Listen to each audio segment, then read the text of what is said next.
भाजपने बंगालमध्ये विजय मिळवून पश्चिम बंगाल बांगलादेश होण्यापासून वाचवलेला आहे, पण त्याच वेळेस केरळ पाकिस्तान बांगलादेश होणार आहे हे तेवढं सत्य आहे. केरळमध्ये काँग्रेसचं सरकार आलं. काँग्रेसी बगलबच्चे असो की नेहरू इंदिरा गांधी परिवार असो, हे कट्टर मुसलमान समर्थक आहेत, जिहादी समर्थक आहेत, ते कट्टर हिंदू विरोधी आहेत. म्हणून काँग्रेसच्या विजयानंतर भारताच्या तिरंगी झेंड्याची नाही मिरवणुकीमध्ये नाही मिरवले, काँग्रेस पक्षाचा ध्वज नाही मिरवला, त्यांनी पाकिस्तानचे ध्वज मिरवले, नाचवले. आणि गांधी परिवार आपलं नेहमीप्रमाणे शत्रुमृगासारखं वाळू तोंड खुपसून बसला. कारण ते मुसलमानाच्या विरोधात बोलत नाही, बोलायचं नसतं, मुसलमानांचा बाजू घ्यायची असते, त्यांना पाठिंबा द्यायचा असतो, त्यांना प्रोत्साहन द्यायचं असतं.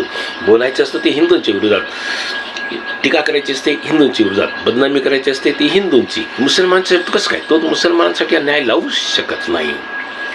म्हणून आपण एक राज्य गमावलं, दुसरं राज्य जे नव्हतंच कधी भाजपकडे ते गमावलेलं आहे. तेथे जिहादी आणि कट्टरपंथी ख्रिश्चनांचं प्रचंड वर्चस्व आहे. आणि हिंदू 40%, ख्रिश्चन 30%, मुसलमान 30%. पण हिंदू बिचारे सेक्युलर आहेत, धर्मनिरपेक्ष आहेत, धर्मांध नाही आहेत. म्हणून ते एकतर CPM जे हे कट्टर हिंदू विरोधी आहेत, कट्टर जिहादी दल आहेत, त्यांना मतदान करतात.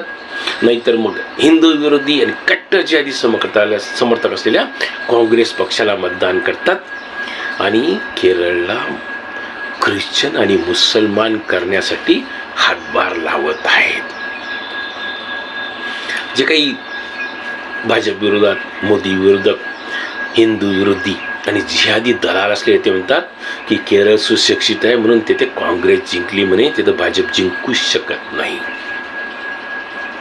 पण त्या विकृतांना हे माहीत नाही तर 100% साक्षरता असली म्हणजे तुम्हाला अक्कल असते अशातला भाग नाही. म्हणून त्या भिकारीच राज्य आहे ते. तिथून फक्त नर्स निर्माण होतात, जसं मदरसे अतिरेकी निर्माण करतात तसे तिथं फक्त नर्स निर्माण होतात. कुठलाही उद्योग नाही आहे, कुठलेही मोठे मोठे उद्योग नाही, प्रकल्प नाही, येऊ शकत नाही.